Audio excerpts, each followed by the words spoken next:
Good morning, everybody. Give me just a second. We'll get started. Good morning.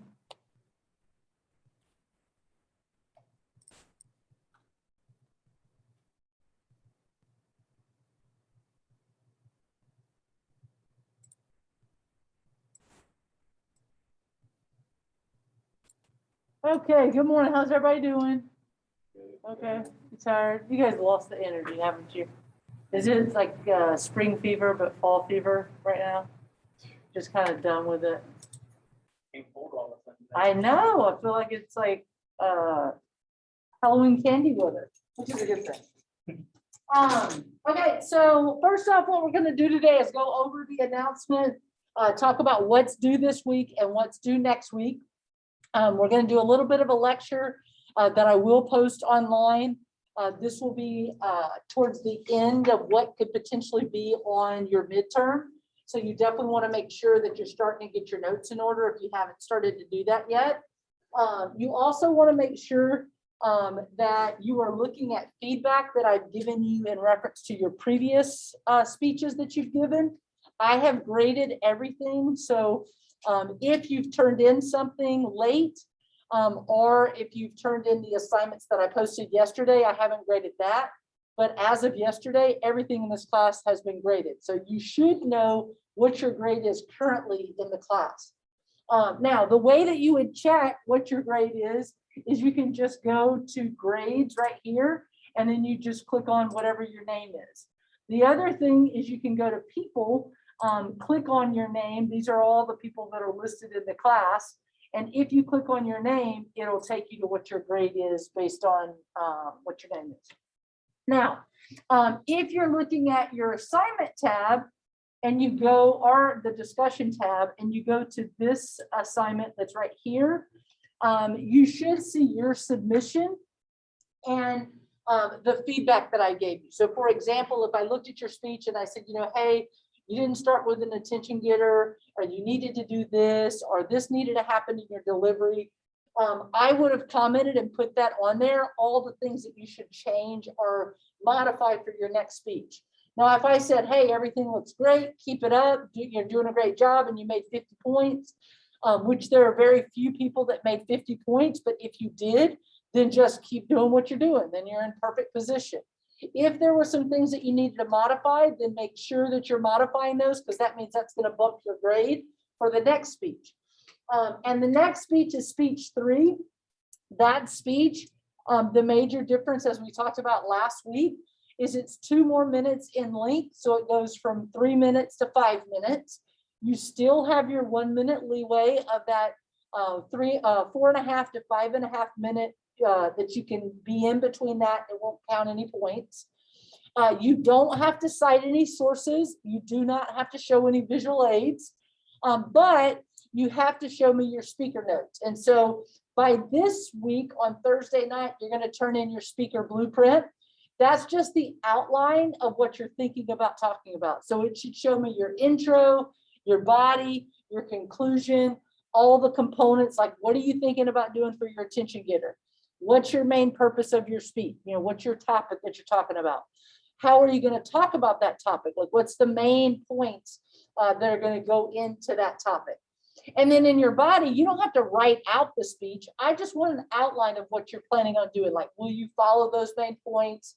How are you going to review it in the end? All that other good stuff. That's due by Thursday night. Now, the following week, when you submit it, whatever notes you use, so if you use that blueprint, great, just resubmit that blueprint. If you use notes like handwritten notes or note cards or Post-its, then you need to take pictures of kind of what you're using as your notes, and you're going to upload that next week when you upload your speech. And that speech will be due at the end of next week. The other major difference between that speech and the speech before is that it jumps up 50 points. So you're going from a 50-point speech to a 100-point speech. That's a full letter grade. So you do not want to not practice this speech. Some of you, I could tell that you really didn't kind of go over your content. There was lots of reading. Others of you were very natural, good eye contact. You were totally like in a conversation style. That's going to get you good points on that next speech. because by this point, you should know how to write a speech.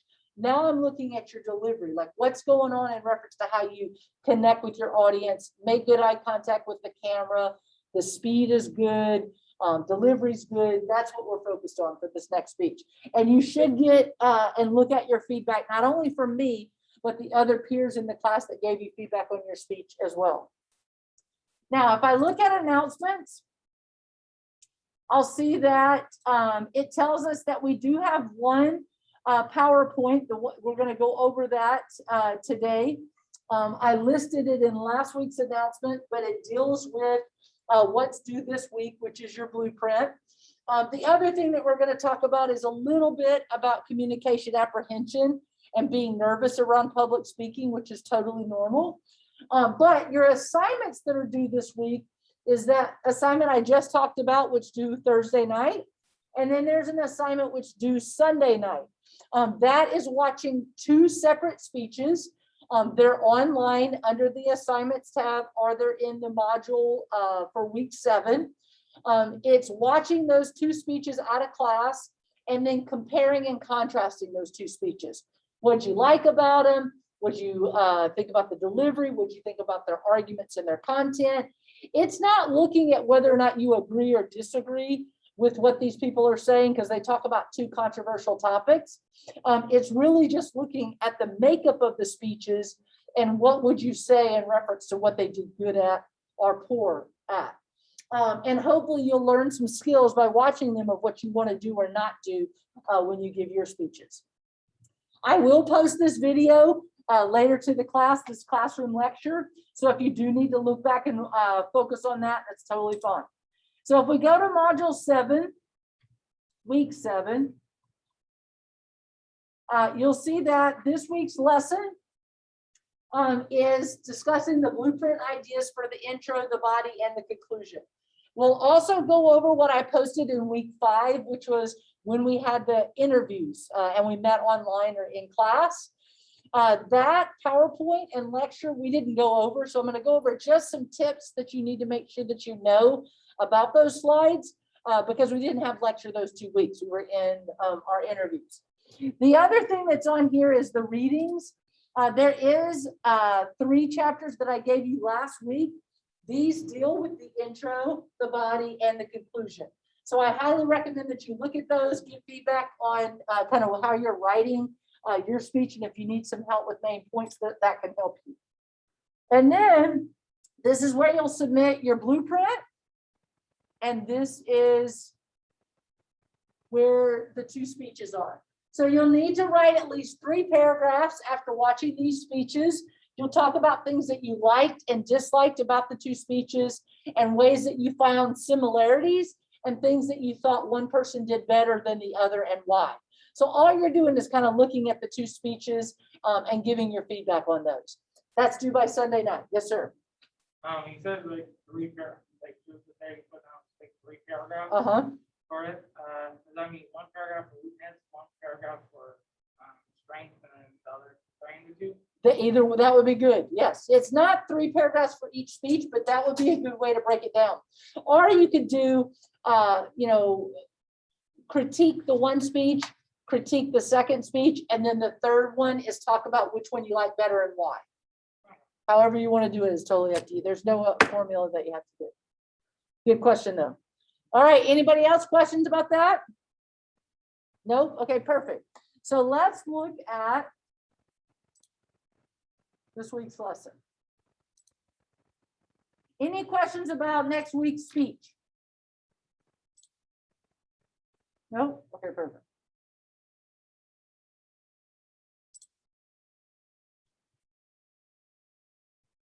So if I look at, and I break down how we give our speeches, the one thing that I noticed, and this was across the board in all of my public speaking and even in my small group class that also had to give an artifact speech, I noticed that a lot of people would have a good intro and then they would quickly end the speech and just totally miss their conclusion. So they would get to their 3rd point, they would get towards the end of their 2.5, 3 minutes, and then they would just abruptly stop where they were speaking and hit the end button on the report. I want to remind you of some of the tips I gave you last week. And the first tip that will always tell you is when you come up to the podium or when you're looking at the camera, you should wait a few seconds, make sure it's recording. Don't start right when you hit the record button. But the first things that come out of your mouth should be nothing but your attention getter. And that attention getter, a lot of times people will go to the tried and true, like how many people have ever played soccer or how many people have ever gone to Disneyland. That is a rhetorical question. Some people will want to start with what their purpose is. So they'll say, today I'm going to tell you about my soccer career. That's your purpose. That's not an attention getter. So you want to start with a detailed story. It could be a hypothetical story. It could be an actual story that you've read in a magazine or a newspaper or you saw online that you want to tell us. But it has to be something that's going to be kind of building and grabbing the attention of the audience before you jump right into what you're going to be talking about. So that's one idea for a good attention getter, might be a detailed story. Another idea is a sequence of brief instances. So for example, I had a guy years ago who gave a speech about surfing, and his speech started at 4 o'clock in the morning where his insistent alarm kept making that dreaded sound that we usually hate to hear during the week. But when he heard it, he dragged himself out of the bed because he knew by the middle of the day, he was going to be doing his favorite hobby. And he took us through these instances where I grabbed my cup of coffee, I made sure my item was strapped to my car, I rolled my windows down, and as I hit the coastal mountains, I could smell the cool, crisp breeze and the salt in the air. And I knew in a few moments, I was going to have my feet in the sand. Those instances started us to the point where he was going to tell us his purpose, which was, I'm going to tell you about my favorite hobby, which is surfing. So he told us those brief instances, and then he got to what his purpose was or what he was going to be talking about. Now, in that brief instances, again, it could be something you've read somewhere else. So for example, I had a student years ago, right after 9/11, who gave a speech about the moments that led up to the towers falling. And it was really interesting because she time-stamped those moments, and she had gotten that from Time magazine. So she quoted that, but she said, you know, we don't think about what happened before, we're generally thinking about what happened after. And I want to talk about those pre-moments before tragedy hit. So that was a really interesting way to start the speech as well. Humor. Again, make sure it's something that's appropriate, not on the butt of someone else in the class or in your audience or in general. Don't tell us that you're trying to be funny, just be funny. And it might be a joke that you've read somewhere that relates to what you're talking about. It might be something that you're kind of, making fun of yourself, even though it needs to relate. So, I had one student come up to the podium and he said, sex. Now that I've gotten your attention, I'd like to tell you about global warming. Now, unless the friction of sex actually leads to global warming, it does not relate. My mind is thinking about something else, and it's not what he's wanting to talk about. So that seems more corny than funny. Makes sense? So you want to make sure whatever your topic is, that humor is going to match it. It's not something that's going to be something that's going to take us off topic. And you might be, I've heard people that will make jokes about, there's not many things that'll get me out of bed in the morning. But having to give a speech made me want to stay in bed even more this morning. And they, they'll start off with that joke. Everybody in the audience kind of gets it because they're nervous too. And then they'll say, but it was so important to talk about what I wanted to discuss today. I made myself do it. Today, I'd like to tell you about the organization Mothers Against Drunk Driving. So that related to the moment at hand. So the situation that we're in. And although it didn't relate to their speech, it was something that related to the audience. Now, if every single person made that reference, it wouldn't be effective. So we have to make sure that we're trying to use an attention getter that not everybody's going to use. That's why the rhetorical question of asking a question and kind of wanting an answer is an easy one, but it gets redundant if everybody's saying it. You can have your clothing match what you're talking about. So for example, if you're talking about, where you work or you're talking about your profession, I noticed some people wore scrubs when they gave their speech about being a vet tech or wanting to be a nurse or an EMT. All those things would be examples about where clothing can tie into your attention getter of what you're talking about. Next, we have sight or sound. So in this environment, you could easily show a video at the very beginning. You might play a clip or a sound. Maybe there's an artist that you want to tell us about, or a band that you want to share, or maybe you want to talk to us about a certain region that you'd love to tell us about to visit, and you want to show some images of that location. But you could start your speech off, and the attention getter could be either visual or auditory. So you could bring us in that way into the speech. Quoting or paraphrasing, really normal. There was lots of people that did that in some of my classes where they would use a quote by someone. Someone was talking about their love of comics and they quoted Stan Lee. Other people were talking about, education and they were quoting Albert Einstein, etc. So all of those are great examples of where you could find a quote that relates to what you're talking about. Use that as your opening sentence in that attention getter. But again, what we're trying to say is there is no reason why you shouldn't have an attention getter. There are numerous ways that you can grab your audience's attention at the very beginning. So yes, it might take a little forethought of thinking about what's going to be most appropriate and effective, but you definitely should have that present when you're giving the speech. So try to use that quote or paraphrase. Some people like to use a startling fact. So for example, you might read a statistic that you want to share with us. I had one guy who gave us the number of gallons his family's dairy actually created each year based on the family business with the cows and the dairy. And he talked about how many times the milk could fill up Kaweah Lake. And because I know the lake and most students know the lake, it was really fascinating to think about how many times a year that guy's farm could fill up the lake with milk. And so that startling fact kind of grabbed my attention. But there are people that'll give speeches. It might be that Mothers Against Drunk Driving, and they say, X amount of people die in a drinking and driving accident every minute or every 30 minutes or whatever. And then at the end of their speech, they could go back to their attention getter and say, over the last 5 minutes, I've talked to you about the need to support the organization Mothers Against Drunk Driving. And in the moments of this speech, X number of people have died based on the statistic I gave in the beginning. So they could easily tie in that startling fact into the end of their speech. So there's lots of ways that you can use factual information.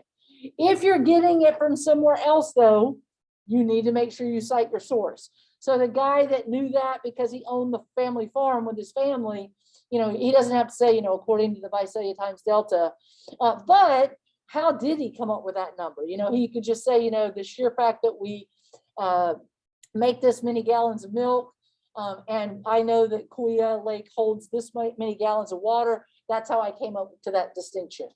So show us where you got that information. Hold on a second. Okay. Another good thing, I saw just a couple of speeches do this. I know people get nervous about creative writing, but I did see some speeches where the students opening didn't give away their purpose right away. So they kind of talked about what they were going to be discussing and they didn't reveal it until they got further into their speech. And so that guess the intro where you're kind of starting to reveal the topic, but you're not really saying what it is a good idea if you're really good at it. So, you want to make sure that it relates and that it keeps us guessing. And by the end, you want to make sure it was clear what you were talking about. I have seen some great role play. So for example, asking the audience to do something in the very beginning that relates to kind of what they're talking about. I had one student kind of teach us how to check in with our signs that our body's making to let us know our heartbeat is going well, our oxygen levels, etc. I had another student give a great speech around this time of year, years ago, where he gave out hard candy right at the very beginning of his speech, right at the beginning of class. And then his speech was about 5 speeches in. And as he was walking up to the podium, one of the students in the class started to choke, like they were like choking on the candy, the hard candy he had given out. It was around Halloween. He said he had this candy left over. He wanted to know if we could give it out. Yes. And so the student starts like hacking, and I'm like, man, you all right? And then the student that's walking up that had given out the candy was like, it's okay, Miss McGee, I got this. And he goes over to the student, he grabs him, he does a little Heimlich maneuver, and the kid spits the candy out across the room. It was in this classroom, and it hit the whiteboard and fell to the ground. And he turns around, the student that gave out the candy, who's supposed to be giving his speech, and he says, you never know when a life-saving moment will be in front of you. Today, I'd like to tell you how to deal with 3 life-saving events in a calm and collective manner. Now, I was ready to kill the kid, I'll be honest, but he had set that up ahead of time. We had totally been duped, and we were a part of the role play because we just thought, hey, this kid got some candy and he's like us, and he just started to choke, and this other guy helped him out, and it really had been staged. So he had worked with the student ahead of time. They planned it out, and he got and we listened a lot more intently because how he had started his speech. So it was a really creative idea. That's a good role play example. Slides or photos. So for example, maybe I want to talk about something where there's some imagery that I can start off with. Again, in a virtual world, it's really easy to do that right now. So you could be on Zoom, sharing photographs or a PowerPoint, and that's how you start off your presentation with some of that imagery. There was a great speech about the Azores, and someone did that. It was really interesting for the last speech. Rhetorical question, as I said before, this does get overused. It's part of the reason that I put it at the very end. It's asking a question that you don't expect an answer to. So how many people have ever been to Disneyland? You're not expecting everybody to raise their hand or not raise their hand. You're just trying to get them to start thinking about your topic. The problem is, in a live audience, you never know how people are going to respond. And you might have no one that responds, and you've got to know how to deal with that. You may have someone who blurts out an answer, and you got to know how to deal with that. So rhetorical questions are good, but they're really easy, and they sometimes can not be effective because you haven't thought about the variables that might affect or play into it. If every student in front of you has used a rhetorical question and you come up to do it, then people will shut off. It doesn't seem as catchy or grabbing in reference to the attention. Referring to an event. So for example, as I said before, you could refer to the event, like in this class, it might be referring to being in a public speaking class. But imagine if every single person talked about that event. Again, you don't want to overuse or say something in a way that's going to take over that moment. So I wouldn't suggest every single person coming up and talking about being nervous in reference to public speaking or this being an early morning class. If everybody did that, it would take away and seem too redundant.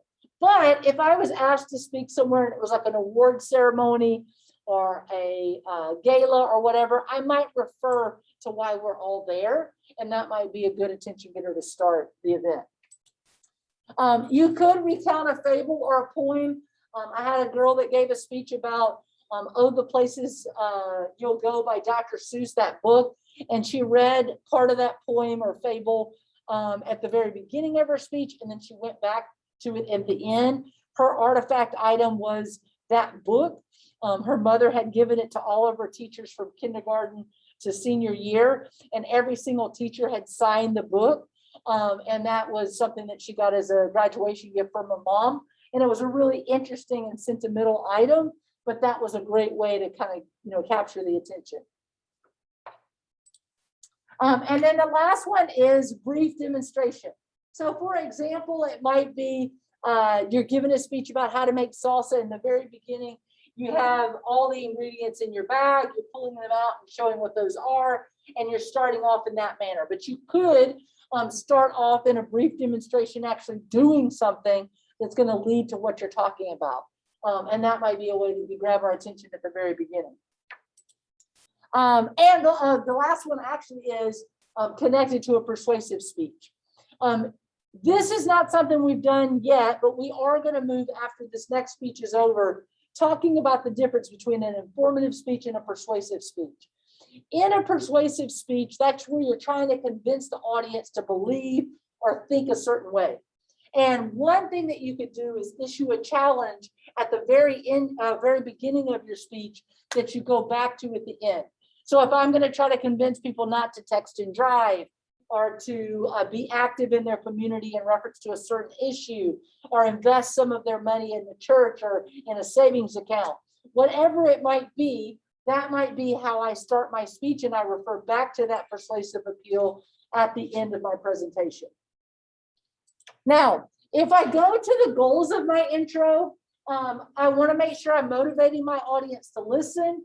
It should be relatable. It should be conversational. It should be dynamic and interesting. We really should be trying to use a good attention getter that's going to grab us from the very beginning. So don't forget that attention getter. I want to make sure I connect, make good eye contact. I shouldn't be looking down. I shouldn't be reading over here. I should be looking directly at the camera, trying my best to connect and look at my audience while I'm delivering my speech. So you want to make sure, like even in this classroom, I'm doing my best to make eye contact with everybody in the class. I look at the camera a little whenever I'm engaged with that audience. And those things matter as the semester goes on, especially when we do a live speech. You don't want to be looking at your keyboard when your audience is all looking at the camera, trying to make a connection with you. So practice those things right now while there's not live bodies sitting there looking at you. Make sure that your intro has a purpose and a thesis. So the purpose is, what are you talking about? The thesis is, how are you talking about it? So those will be the main points, or how you're going to actually talk about whatever your discussion matter is in reference to your main point. If you give any type of terminology, as I said before, that needs further explanation, you might want to use the introduction to define those things. So, terms like global warming, you might want to define, anything in reference to what you're talking about, just to make sure that we're operating on the same level. If I'm talking about Disney, I might let you know if I'm talking about Disneyland or Disney World, because there is a difference. And I want to define that and give further explanation. In my conclusion, I want to make sure that I give summary and final focus. I want to bring you back to what I've talked about. I don't just drive you up to the cliff, get really into the speech and say, okay, well, that's it. Or hit the end button while I'm still talking. So many speakers would go up and start hitting end while they're in the middle of their speech. You want to finish your speech, look at the camera for a second, and then go over and hit end on the computer. Don't stop your speech right in the middle of when you should be bringing us back and connecting with us as an audience. And what should you be ending on? Your thesis is what you want to review. So yes, but what's the last thing? The attention getter, exactly. So bring us back full circle. Yes, go back to that purpose and thesis, but the last thing that should come out of your mouth is something connected to how you started. Take us back to that attention getter that you started with at the very beginning of your speech. Make sure you bring it full circle. Issue a challenge. So for example, if you did give a challenge at the very beginning, go back to that challenge at the end. So, maybe I'm going to, try to convince you, please, do me a favor and make a commitment to not text and drive. Put this app on your phone to control your phone when your car is going over the speed of 25 miles per hour, or make a commitment to put your phone away when you're driving so you don't look down at it and become a distracted driver. Whatever that challenge is that you want to offer, you would give that to the audience of how you're wrapping it up. Another thing that you could do is visualize the future. So maybe you've talked about something where you want to imagine what it would be like if we did this. So, maybe I've talked about the career of nursing that I fell in love with. And I'm going to tell you, imagine a world where you get to set your own hours. You can work for anywhere in the world, paycheck that, represents this. And you get us thinking about potentially going into that line of work. That would be a visualizing the future, making us imagine about what you're discussing. And you want to make sure at the end, just like you were connecting with us in the very beginning, you're reconnecting us with us in the conclusion. So good eye contact, good energy level, really make sure that you're passionate and excited about what you're talking about, not barely into it and just kind of talking like this. That low tempo, our brain is going so fast, we are going to totally check out while you're speaking. You want to keep a good tempo so we can keep up and connect with whatever your message is.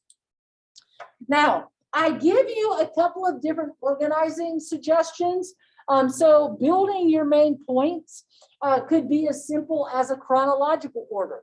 So for example, you might want to talk about the Chevy Camaro, and the way that you're going to talk about it is in the 60s, 70s, and 80s, the body styles that happened in those years. You might want to talk about fashion in the 70s, 80s, and today. But chronological would be looking at something based on a sequence of time. So if you think about what you're talking about, one way to lay out those main points is through chronological sequence of events.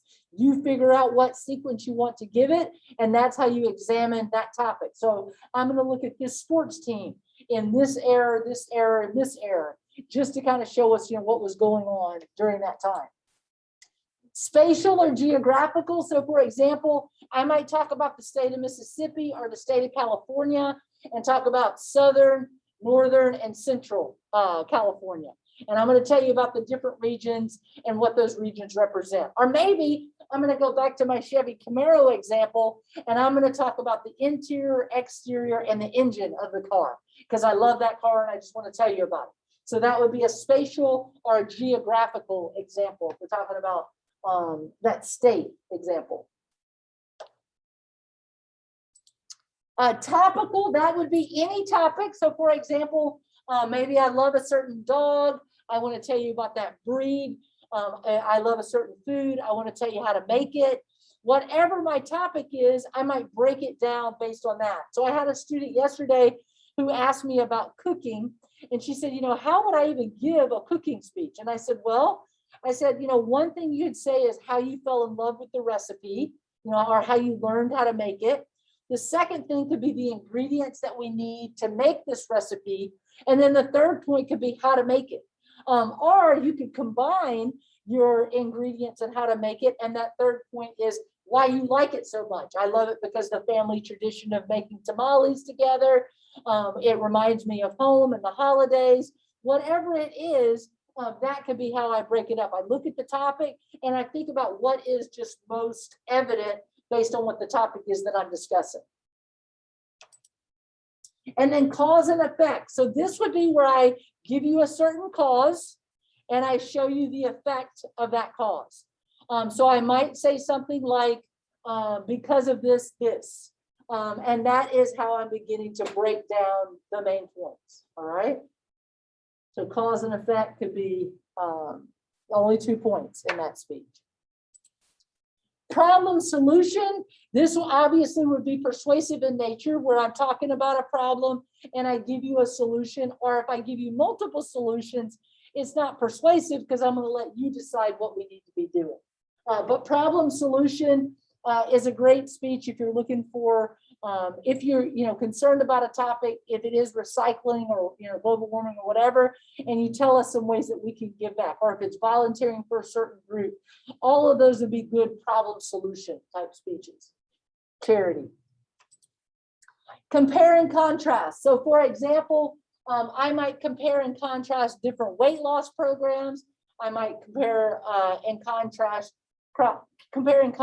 different areas on the Central Coast, why one's better than the other, or what the similarities or differences are. Whatever the topic is, I might compare and contrast the Dodgers to the Giants and talk about, what do those two teams represent and why I believe one is better than the other.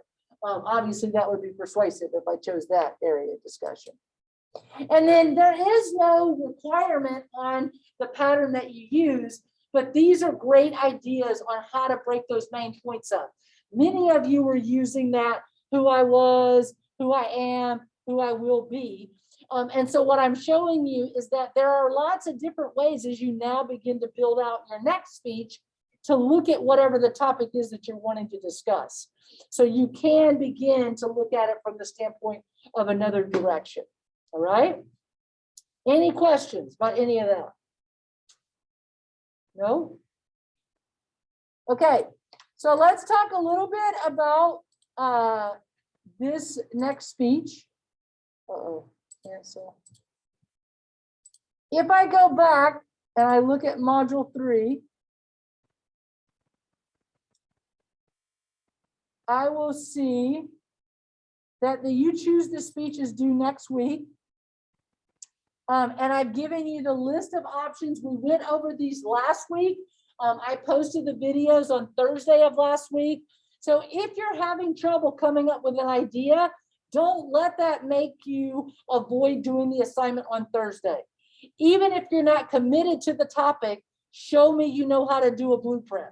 So you could do it on one of these topics, turn in your outline, and then choose to talk about something totally different the following week. I really just, I'm wanting to make sure that you understand what the components are in that intro, the body, and the conclusion. Make sense? Okay, cool. Any questions about what's due this week? What's the 2 things that are due? Speech outline, when's it due? Thursday night, exactly. And what's the second thing? Exactly, the compare and contrast of the 2 speeches, the famous speech critique. Those are the only 2 things. So this week is kind of an easy week to figure out what you're going to talk about, start to write it, and then next week you'll be focused on uploading it before the end of the week. Okay? All right, I'll see you next week. Have a good day. If you got questions or you want ideas, stay and see me after class. You guys have any questions? No. Oh yeah, I got a question. For the writing compare and contrast, do you want it like a specific way, like for like feedback, or Yeah, it are you can- just looking for grammar? Yeah, it could be anything that you want. You could focus on, one speech on their content and their delivery, and then on the other speech, talk about their content and delivery. And then in the third paragraph, compare and contrast and say why you like one better than the other. Oh, okay. Or you could talk about the positives in one, the negatives in the other, and then, decide how you're going to end it. The makeup of those 3 paragraphs are totally up to you. Oh, okay, thank you. That You're helps a welcome. lot. Have a good day. Cool, you too. You too, bye-bye.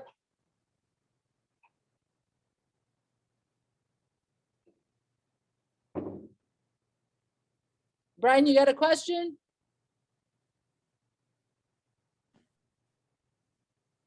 All right, have a good day.